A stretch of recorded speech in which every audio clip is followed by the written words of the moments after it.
files along with the program with the main, and in these we put a class, the first class, and inside that we put a variable. This one's an integer 45, and we accessed it and put it to screen. We've done the same with the second one, and we put public at the front so it would get access from outside the class, and we've done the same with the third one.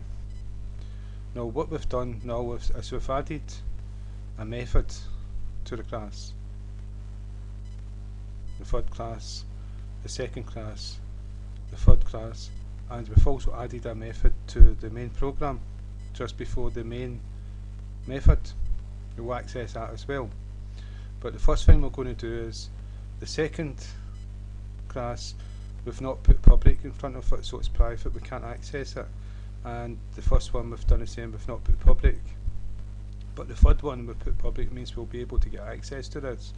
And what we've done, we've created three integers, num, num2 and total.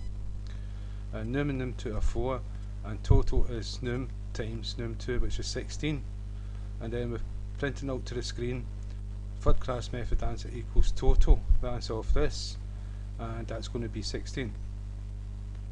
And so if we run the program, well, if we go to the main program, what we've done is we've created a third class new object, and then what we've done is we type third, and that's the name we've given it so we can access this object. Do dot, and you'll see that the third class method is there.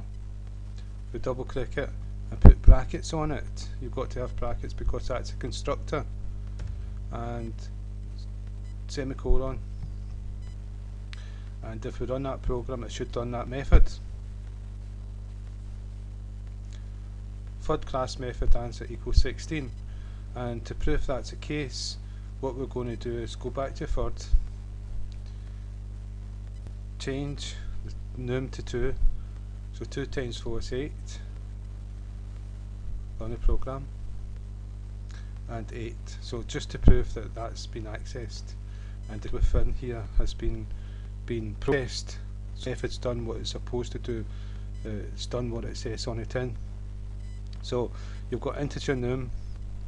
These integers are local to these braces. So when these braces begin, these are declared and initialized, and when these braces close, these variables no longer exist. It's just the scope of these braces in this method.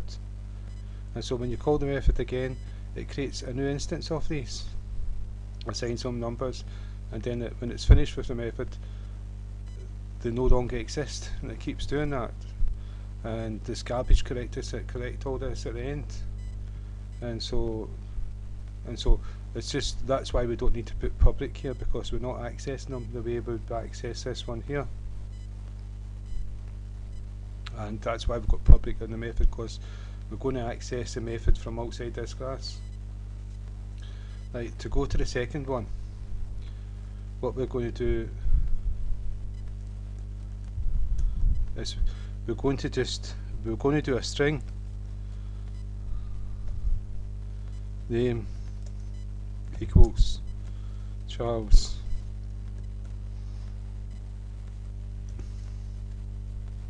semicolon, and we're going to print this to screen. So it's console dot write line name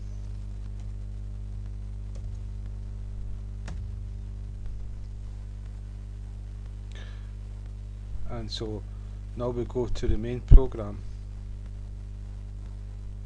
and we'll take this one away. We're not going to run that one anymore. So that was the second one, so it's called second dot, and you'll see that this method is not part of this object, and it's because we never made the method public. so it's private, so no one can see it outside of the class. So we'll go back to the class. We can see that the method is void because it doesn't return anything, but we didn't put public here, so C# assumes that it's private. That's the default for protection, and so what we've got to do is tell C# that it's public, and now we can get access to it from outside the class. So we do dot, and now you can see the method is part of this object now. So now we can access it, and so what we put in there was to print out to screen that string. And so if we do this, Charles, and so that's from a different file, a different class file, and so that's what it's done. And so you can have many methods from all different classes, from all different files, doing all things, working together to create a fantastic programming, and that's object-oriented programming. And so we're going to go to the first one. Again, we've not said it's public, so it's private and wouldn't be able to access it, so we'll put the public in here, and we'll print out this number here, and so it's console dot write line, and we'll do num1, and it'll print out. See, the reason why this is a variable that's declared at the beginning of the class, so that means its scope is the whole class. So if you've got like 20 methods, every single one of the methods can access this. Well, if you declare an integer or a variable inside a method, it's only a variable inside that method. Another method can't get access to it. And so we'll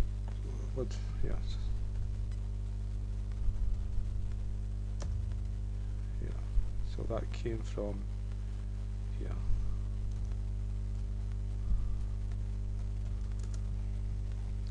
Right, so now we can access it from main, and it's the same again. What we're going to do is, it's first is the word we used to access it. So first dot, and there's it there, first class method, that's the method we created. The two brackets and semicolon, and we'll be able to run this, and it should print out that number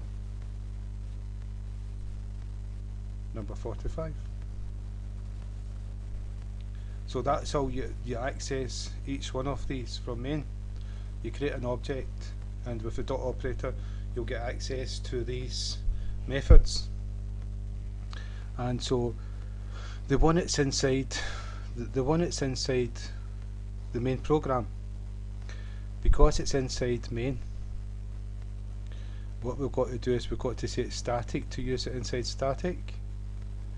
And what we're going to do is we're just going to show you how to, I'm going to just do console again, keep it simple or the videos will be too long. Yep, and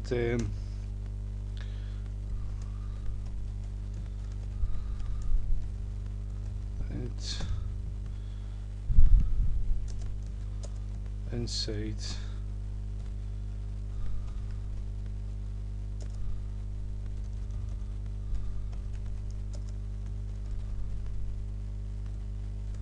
this is inside main. And what we have to do here is we have to create another object, and it's got to be this object here. This is a class, this is a file, and it just happens we put the main method inside this one. We could have put it in that one, we could have put it in that one, or we could have put it in that one, but the rule is you can only have one main in the whole application, and where you choose to put it is down to your own design. And so what we've got is a class. For main to be able to run this here, we've got to create an instance of its own class. And so what it is, program,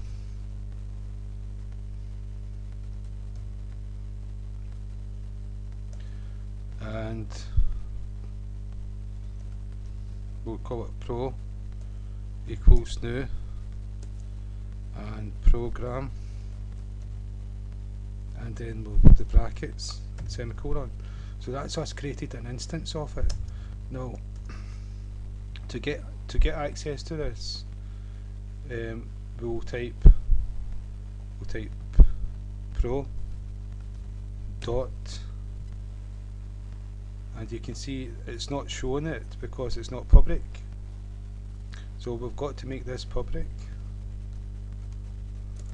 the same as the other ones, because by default it was private and we couldn't access it. And so dot, and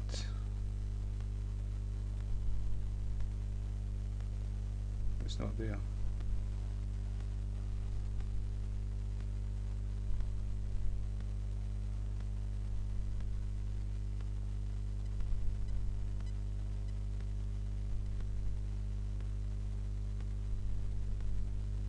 Let's see what's wrong. Yeah, you don't, to create an object, if you make, I've made a mistake there, just, this keyword static means you cannot make an object of it, you can't make an instance of it. And I used static so that we could get access in the main. And then I tried to make an object here, the same sort of one, so because it's static you cannot do that. And so this has to go if we're going to make an object of it. And so if I do pro now, dot, and it should be in here, program class method there. Now we've got access to it as an object, and then we've got the colons, semicolon, and inside main. Right. And so, but that's what I've highlighted there is the static. Main is static, and so a static one you can't make an object of. And so what static does if I'm static,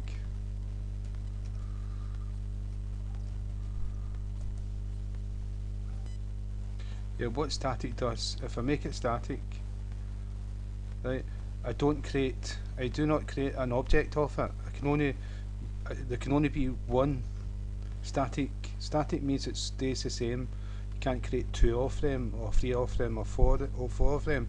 An instance of an object is an instance, and you can create another instance and another instance, and you can have one method in a class, and we create an object of it, you can have 100 of them, and each one is run independently with its own methods. They're the same methods, but they're working independently, so they'd be adding up different numbers, multiplying different numbers. The mechanisms would be the same, but they would be doing it on their own attributes and different things like that. Right, and so you don't create it because it's static. And I will cover this in future tutorials. What you do is you type in the name of the class, program, dot, and what you can see here, we've not created an instance, but because it's static we can access it directly. Program class method is the name of this method, and so if we do the colons, semicolon, run the program, you'll see that it works inside main. And so that there is to do with creating methods and instances of methods and calling them through objects. And also we covered their static, accessing static methods, because we wanted to do that in main. And so we're going to cover like passing arguments to methods, and then we're going to cover returning arguments from methods. So I hope this tutorial's not too long. So